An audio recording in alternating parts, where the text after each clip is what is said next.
In this session, we're going to discuss about the data table options available to us in an Excel chart, and on a brief recap on what a data table is in an Excel chart. Let's see and go through some examples. Now you know that in this chart I have plotted the data of product A for the corresponding sales that it had over different say time frames of the year. Now, what if I, for clarity purposes, I wanted this whole table right now, which is selected, this table to appear right below my chart? Won't it be good because it'll increase the informative power of my chart and would automatically help a third party user to know the data on which the chart has been made. So that is what constitutes a data table in an Excel chart.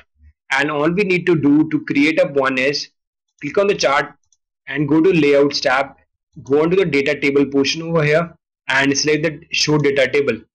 Now you can see the same table that was over here has now been represented over here also, and it tells you that for the product for the month of January, sales of product A were 9707 and so forth.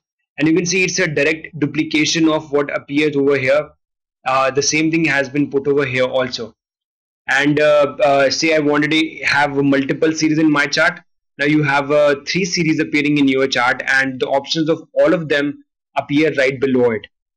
Next option available to us in a data table is that I can show my data table along with the legend keys also.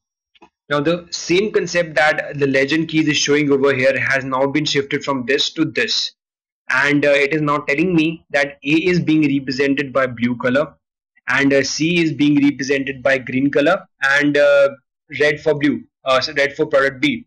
And these are the two options available to us while creating up a data table. And if you want to get more fancy, we can go into the more data table options over here. And again, it is those familiar looking options. I can have a specified color at the back end. I can have a border color. I can have the border style if I want to. I can increase the width of these width of these border styles. I can give them a shadow. I can give them a glow. I can give them a 3D format. Again, the discussions of all these six options is given in a dedicated video about these six options.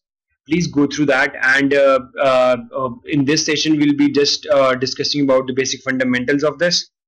And say in the 3D format, you can give it a 3D format also. Just like this. And when you will have a three-dimensional perspective with this, this will give up a very aesthetic edge over the normal charts. And this one option which is distinct for data label options in this pop-up is this one. It is again I want my table borders to have a horizontal lines. Do I want them to have vertical lines, or do I want just the outline only? This simply concerns the border available for my table which is being created over here. So if I declick this, you can see there are no vertical lines available to me right now. If I click on the horizontal one, you can see the horizontal lines are gone too, except for the outlines which has been selected over here. So this is all about the data label options available to the data table options available to us in an Excel chart. Thank you for watching.